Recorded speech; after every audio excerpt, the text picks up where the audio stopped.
Hello everyone, welcome to my channel. I am Palak और आज हम लोग पढ़ने वाले हैं स्वतंत्र भारत में राजनीति। बुक है हमारी और हम पॉलिटिकल साइंस पढ़ रहे हैं, जिसका चैप्टर 2 नियोजित विकास की राजनीति का पार्ट 2 हम लोग आज पढ़ने वाले हैं।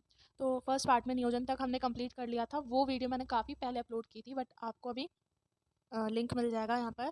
इसका या तो लास्ट में शो हो जाएगा, ठीक है, या फिर आपको अभी ऊपर आई बटन में इसका लिंक मिल जाएगा। तो वो पार्ट मैं काफ़ी पहले अपलोड कर चुकी हूँ। उसके बाद मैं अब ये इसका सेकंड पार्ट अपलोड कर रही हूँ। तो आप पहले उस वीडियो को एक बार देख लेना, उसके बाद इस पार्ट को आप देख सकते हैं, ठीक है। तो उस वीडियो में हम लोगों ने नियोजन तक कंप्लीट कर लिया था, ठीक है। नियोजन के उद्देश्य हमने पढ़ लिए थे और नियोजन का टॉपिक पूरा ही कंप्लीट कर लिया था, ठीक है। अब उसके आगे हम लोग देखते हैं क्या पढ़ने वाले हैं। अब हमारे ज़्यादा टॉपिक्स नहीं बचे हैं। यहाँ पे हम प्रथम पंचवर्षीय योजना के बारे में पढ़ेंगे, फिर दूसरी पंचवर्षीय योजना के बारे में पढ़ेंगे, प्रथम और द्वितीय पंचवर्षीय योजना की तुलना करेंगे, ठीक है, क्या क्या डिफरेंसेस हैं थोड़े बहुत जानेंगे उसके बारे में, और मुख्य विवाद जानेंगे। मुख्य विवाद उस समय के क्या थे वो पढ़ेंगे हम। जैसे कृषि और उद्योग को लेकर विवाद थे कि कौन दोनों में से ज़्यादा इंपॉर्टेंट है, ठीक है। फिर दूसरा जो विवाद था वो था निजी क्षेत्र बनाम सार्वजनिक क्षेत्र, बनाम का मतलब वर्सेस। दूसरा जो विवाद था, मेन विवाद था, वो ये था निजी क्षेत्र के बीच और सार्वजनिक क्षेत्र के बीच कि दोनों में से कौन ज़्यादा इंपॉर्टेंट है, किसका ज़्यादा विकास होना चाहिए और विकास किस तरीके से हो रहा है। ये सारी चीज़ यहाँ पर बताई गई थी कि इसमें किसका हित सध रहा है, किसका हित नहीं हो रहा है। ये सारी चीज़ें यहाँ पर विवादों के ज़रिए बताई गई थी, ठीक है। फिर उसके बाद इस विकास के क्या परिणाम निकले, इन पंचवर्षीय योजनाओं के क्या परिणाम निकले, वो सारी चीज़ें हम मुख्य परिणाम में जानेंगे। क्या परिणाम रहा, हरित क्रांति हुई, ठीक है, खाद्यान्न संकट के बारे में जानेंगे और श्वेत क्रांति के बारे में जानेंगे, ठीक है। ये सब मुख्य परिणाम के अंतर्गत आ जाते हैं। तो चलो ज़्यादा देर ना करते हुए चैप्टर को स्टार्ट करते हैं। तो देखो, ये नोट्स आपके लिए इंपॉर्टेंट है। आप पूरी बुक ना पढ़कर, बुक में दिमाग ना लगाकर आप इन नोट्स को कॉपी कर सकते हो, ठीक है। ये नोट्स एग्जाम रेडी हैं एकदम, आप इनको एग्जाम्स के लिए यूज़ कर सकते हो, ठीक है। तो प्रथम पंचवर्षीय योजना क्या है ये 1951 से 1956 तक चली। इस योजना में 5 वर्ष के लिए योजना बनाई गई, ठीक है। पंचवर्षीय योजना नाम से समझ में आ रहा है। तो इसका उद्देश्य क्या था, देश से गरीबी का उन्मूलन करना, मतलब देश से गरीबों को खत्म करना, उसका नाश करना। इस योजना में कृषि क्षेत्र पर ज़्यादा जोर था, ठीक है, कृषि के विकास पर ज़्यादा जोर था। मतलब इसके अंतर्गत बांध और सिंचाई क्षेत्र में निवेश किया गया, ठीक है। इस योजना में भूमि सुधार पर ज़्यादा जोर दिया गया और उसे देश के विकास की बुनियादी चीज़ माना गया। देखो, जब तक हमारा देश क्या कृषि प्रधान देश है, अगर यहाँ पर भूमि सुधार नहीं होगा, है ना, भूमि सुधार अलग तरीके की चीज़ है, ये नहीं कि मिट्टी की गुणवत्ता ठीक करना, ये नहीं है भूमि सुधार। भूमि सुधार का टॉपिक अब आगे हम पढ़ने वाले हैं क्या है, ठीक है। तो इसको बाद में देखेंगे। इस योजना में क्या था, भूमि सुधार पर ज़्यादा जोर दिया गया ताकि देश का जो विकास है वो ठीक तरीके से हो सके, क्योंकि हमारा देश कृषि प्रधान देश है। कृषि उत्पादन हमारी बेसिक नीड है, ठीक है, उसके लिए भूमि सुधार करना ज़रूरी था, ठीक है। योजनाकारों का बुनियादी लक्ष्य राष्ट्रीय आय के स्तर को ऊंचा करना था। पर ये कब संभव था, ये तभी संभव था जब लोगों की बचत उनके खर्चों से ज़्यादा हो, ठीक है। लोग जितना सेव करेंगे वो हेल्प करेगा देश की राष्ट्रीय आय के स्तर को ऊंचा करने में, ठीक है। इसलिए योजनाकारों ने बचत पर ज़्यादा ध्यान दिया, ठीक है। प्रथम पंचवर्षीय योजना में जितनी उम्मीद की गई थी उतनी ज़्यादा बचत नहीं हो पाई, मतलब थोड़ी बहुत सक्सेसफुल रही है प्रथम पंचवर्षीय योजना। नेक्स्ट देखते हैं द्वितीय पंचवर्षीय योजना क्या है ये। द्वितीय पंचवर्षीय योजना के समय औद्योगिकरण की रफ्तार तेज हुई तथा इसमें भारी उद्योगों का विकास पर जोर दिया। मतलब पहली पंचवर्षीय योजना में कृषि पर ज़्यादा जोर था और दूसरी पंचवर्षीय योजना में औद्योगिकरण की रफ्तार तेज हुई, ठीक है, तेजी से उद्योग स्थापित किए गए देश में। अब एक नाम आता है इसी टॉपिक में, एक नाम आता है पीसी महालनोबिस। ये कौन थे, अंतर्राष्ट्रीय स्तर के विख्यात वैज्ञानिक और सांख्यिकीविद थे ये, ठीक है। अंतर्राष्ट्रीय स्तर के विख्यात वैज्ञानिक और सांख्यिकीविद, ठीक है। भारतीय सांख्यिकी संस्थान के संस्थापक थे ये। दूसरी पंचवर्षीय योजना के योजनाकार थे, इसलिए इनका मेन रोल है इसमें। और तीव्र औद्योगिकरण और सार्वजनिक क्षेत्र के सक्रिय भूमिका में समर्थक थे। तो पीसी महालनोबिस के नेतृत्व में अर्थशास्त्रियों और योजनाकारों की एक टोली ने यह योजना तैयार की थी। कौन सी योजना, दूसरी पंचवर्षीय योजना, ठीक है, द्वितीय पंचवर्षीय योजना। इसका उद्देश्य तेज गति से संरचनात्मक बदलाव करने का था, मतलब जो देश की संरचना है उसमें बदलाव करने का था। और इसके लिए हर संभव दिशा में बदलाव की बात की तय की गई। देशी उद्योगों को संरक्षण देने के लिए आयात पर भारी शुल्क लगाया गया, मतलब इम्पोर्ट पर, ठीक है, इम्पोर्ट करने पर ज़्यादा शुल्क लगाया गया। इससे निजी और सार्वजनिक क्षेत्र के उद्योगों को आगे बढ़ने में मदद मिली। कैसे मदद मिली, देखो, जब इंपोर्ट करने पर ज़्यादा पैसा लगाया जाएगा, लोग क्या करते थे, देसी सामान को छोड़कर जो बाहर से इंपोर्ट किया हुआ सामान था या सस्ता पड़ता था वो सामान, तो उसको ज़्यादा यूज़ करते थे। इससे क्या हुआ, सामान बाहर से ज़्यादा मंगाना कम किया गया, अपने देश में ही जो उत्पादन हो रहा था उसी सामान का इस्तेमाल किया जाने लगा, ठीक है। इससे उद्योग तेज़ी से चलने लगे। औद्योगिकरण पर दिए गए इस जोर ने भारतीय अर्थव्यवस्था के विकास को एक नया आयाम दिया, मतलब एक नया रूप दिया, ठीक है। अब देखते हैं प्रथम और द्वितीय पंचवर्षीय योजना की तुलना, क्या डिफरेंस थोड़े बहुत देखे गए इसमें। पहली पंचवर्षीय योजना में लोगों को गरीबी से निकालने का प्रयास किया गया और इस योजना में ज़्यादा जोर कृषि क्षेत्र पर दिया गया, ठीक है। और दूसरी पंचवर्षीय योजना में क्या किया गया, भारी उद्योगों का विकास किया गया, इसी पर अधिक बल दिया गया।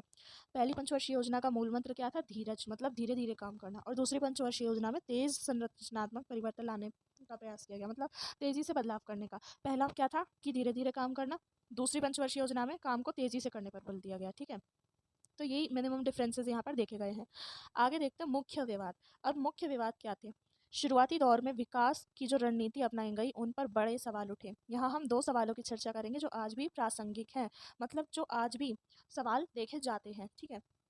तो जब स्टार्टिंग हुई थी, जब नियोजित विकास की राजनीति शुरू हुई थी, विकास करना शुरू किया गया था देश में, तो क्या था, जो रणनीतियाँ अपनाई जा रही थी सरकार के जरिए, उन पर बहुत सवाल उठे। मतलब इतने विवाद किए गए, वो हम देख चुके हैं इस चैप्टर की स्टार्टिंग से एंड तक, ये विवाद ही देख रहे हैं कि कितने विवाद इस पर चले हैं, ठीक है। तो मेन जो सवाल हैं वो दो हैं इस चैप्टर में जो बताए गए हैं। पहला क्या है, कृषि बनाम उद्योग, मतलब कृषि वर्सेस उद्योग। कृषि के बारे में आपको पता है, हमारा देसी जो उत्पादन होता है, जो अनाज उगाना, ये सब कृषि है, ठीक है। दूसरा क्या है, उद्योग, मतलब फैक्ट्रीज। तो इन दोनों में से किसको ज़्यादा हेल्प मिली है, कौन ज़्यादा इम्पोर्टेंट बना है, ये सब चीज़ें यहाँ पर देखी गई हैं। मुख्य विवाद का एक सवाल खड़ा होता है कि भारत जैसी पिछड़ी अर्थव्यवस्था में कृषि और उद्योग के बीच किसमें ज़्यादा संसाधन लगाए जाने चाहिए, ठीक है, किसको ज़्यादा इंपॉर्टेंस मिलनी चाहिए। तो जे.सी. कुमारप्पा जैसे गांधीवादी अर्थशास्त्रियों ने एक वैकल्पिक योजना का खाका प्रस्तुत किया था, जिसमें ग्रामीण औद्योगिकरण पर ज़्यादा जोर था, मतलब ग्रामीण समाज में औद्योगिकरण करने का ज़्यादा जोर दिया गया था, ठीक है। वहीं चौधरी चरण सिंह ने भारतीय अर्थव्यवस्था के नियोजन में कृषि को केंद्र में रखने की बात उठाई थी। तो यहाँ पर आप देख रहे हो दोनों जो व्यक्ति हैं उनके जो स्टेटमेंट्स हैं उनमें ही टकराव दिखाया जा रहा है। जे.सी. कुमारप्पा क्या चाहते थे कि ग्रामीण औद्योगिकरण किया जाए, मतलब ग्रामीण क्षेत्रों का औद्योगिकरण किया जाए, और चौधरी चरण सिंह चाहते थे कि कृषि को केंद्र में रखा जाए, ठीक है, कृषि को इंपॉर्टेंस दी जाए। फिर कई अन्य लोगों का सोचना था कि औद्योगिक उत्पादन की वृद्धि दर को तेज़ किए बगैर गरीबी से छुटकारा पाना असंभव है, मतलब गरीबी से छुटकारा नहीं मिल सकता जब तक उद्योग स्थापित नहीं होंगे, औद्योगिकरण की रफ्तार तेज़ नहीं होगी। औद्योगिकरण कैसे होता है, वही देश में उद्योग लगाए जाते हैं, ठीक है, उद्योग लगेंगे तो लोगों को जॉब मिलेगी, जॉब मिलेगी तो गरीबी खत्म होगी। तो वहीं लोगों का नज़रिया था कि अगर औद्योगिक उत्पादन तेज़ होगा, ठीक है, उद्योग ज़्यादा स्थापित होंगे, जल्दी स्थापित होंगे, तो गरीबी मिटाई जा सकती है, वरना नहीं मिटाई जा सकती, ठीक है। इसके अतिरिक्त ऐसे लोगों की एक दलील ये भी थी, यदि सरकार कृषि पर ज़्यादा धनराशि खर्च करती, तब भी ग्रामीण गरीबी की विकराल समस्या का समाधान नहीं कर पाती।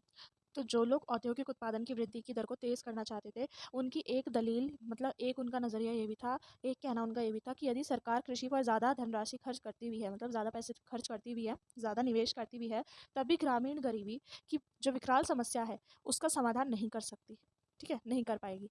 तो ये एक मुद्दा था कृषि बनाम उद्योग का, मतलब जो लोगों का कृषि और उद्योग के बीच में विवाद खड़ा था कि कौन ज़्यादा इम्पोर्टेंट है, उसका एक छोटा सा व्यू दिखाया कि किस तरीके के विवाद चल रहे थे, क्या दृष्टिकोण था लोगों का। फिर आता है निजी क्षेत्र बनाम सार्वजनिक क्षेत्र। तो विकास के जो दो मॉडल थे, जाने माने मॉडल थे, भारत ने उनमें से किसी को नहीं अपनाया। ये तो आपको भी पता है कि विकास के दो मॉडल थे उस समय पे, एक था समाजवादी मॉडल, ठीक है, और दूसरा था पूंजीवादी मॉडल। तो भारत में उनमें से किसी को नहीं अपनाया गया, भारत में मिश्रित अर्थव्यवस्था चली। इसके बारे में पिछली वीडियो में देखोगे तो पता चल जाएगा, ठीक है, क्या थी मिश्रित अर्थव्यवस्था। तो भारत में मिश्रित अर्थव्यवस्था चली, ठीक है। खेती किसानी व्यापार और उद्योग का एक बड़ा भाग निजी क्षेत्र के हाथों में रहा। राज्य ने अपने हाथों में भारी उद्योगों को रखा और उसने आधारभूत ढांचा प्रदान किया, ठीक है। जो भारी उद्योग थे वो राज्य के हाथों में थे। राज्य ने व्यापार का नियमन किया और कृषि में कुछ बड़े हस्तक्षेप किए, मतलब खेती किसानी और व्यापार के जो उद्योग थे उनको निजी हाथों में रखा गया, निजी क्षेत्र में रखा गया। मतलब इसमें सारी संपत्ति सरकार की नहीं थी, ये निजी काम था लोगों का। और राज्य ने अपने हाथों में भारी उद्योगों को रखा जो कि सार्वजनिक क्षेत्र के थे, ठीक है। जो भारी उद्योग थे वो सरकार के हाथों में थे, राज्य के हाथों में थे, इसलिए उन्हें सार्वजनिक क्षेत्र बोला गया। तो इसने एक आधारभूत ढांचा प्रदान किया, ठीक है। तो इस तरह के मिले जुले मॉडल की आलोचना दक्षिणपंथी और वामपंथी दोनों ने की थी, ठीक है। हम पढ़ चुके हैं दक्षिणपंथी और वामपंथी क्या थे। कुछ ऐसे आलोचक भी थे जो सोचते थे कि सरकार को जितना करना चाहिए था उसने उतना नहीं, जैसे कि जनता की शिक्षा अथवा चिकित्सा के मद में सरकार ने कुछ खास धनराशि खर्च नहीं की, मतलब यहाँ पर ज़्यादा पैसा लगाया जाना चाहिए था जनता को शिक्षित बनाने के लिए, और जनता का स्वास्थ्य अगर अच्छा रहेगा तो उसमें ज़्यादा पैसा लगाना चाहिए था, जो कि सरकार ने नहीं किया। उस समय पे औद्योगिकरण पर ज़्यादा ध्यान था, ठीक है। तो आगे देखते हैं। अब मुख्य परिणाम क्या रहे? ये जो इतने विवाद उठे, इनके मुख्य परिणाम क्या रहे? नियोजित विकास की शुरुआती कोशिशों को देश के आर्थिक विकास और सभी नागरिकों की भलाई के लक्ष्य में आंशिक सफलता मिली। शुरुआती दौर में ही इस दिशा में बड़े कदम ना उठा पाने की अक्षमता एक राजनीतिक समस्या के रूप में सामने आई। तो देखो, जो नियोजित विकास की शुरुआती कोशिशें की गई थी ना, उससे क्या हुआ, जब किसी भी चीज़ की हम स्टार्टिंग करते हैं तो उसमें क्या होता है, स्टार्टिंग से परफेक्शन नहीं आता। जब तक हम किसी चीज़ को करते रहेंगे तभी जाकर वो परफेक्ट बनती है और सबके लिए अच्छी होती है। इसी तरह से जब कोई न्यू स्कीम लॉन्च की जाती है, एग्जांपल दे रही हूँ मैं आपको, कोई नई स्कीम लॉन्च की जाती है तो एकदम से सबके पास नहीं पहुँच पाती ना, जिनके पास पहले पहुँच जाती है तो उनको ज़्यादा इससे फ़ायदा हो जाता है।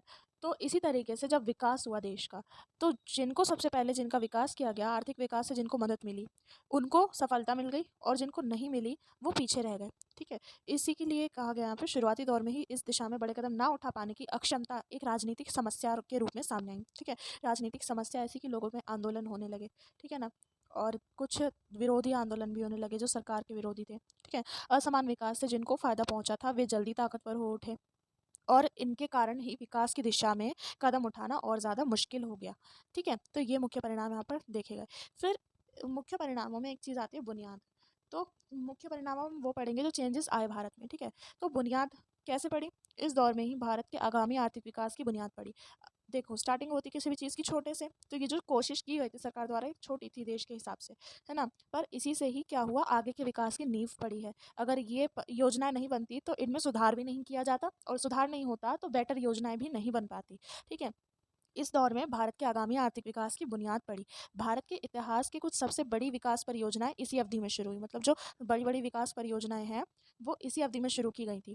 इसमें सिंचाई और बिजली उत्पादन के लिए शुरू की गई भाखड़ा, नांगल और हीराकुंड जैसी विशाल बांध परियोजनाएं शामिल है।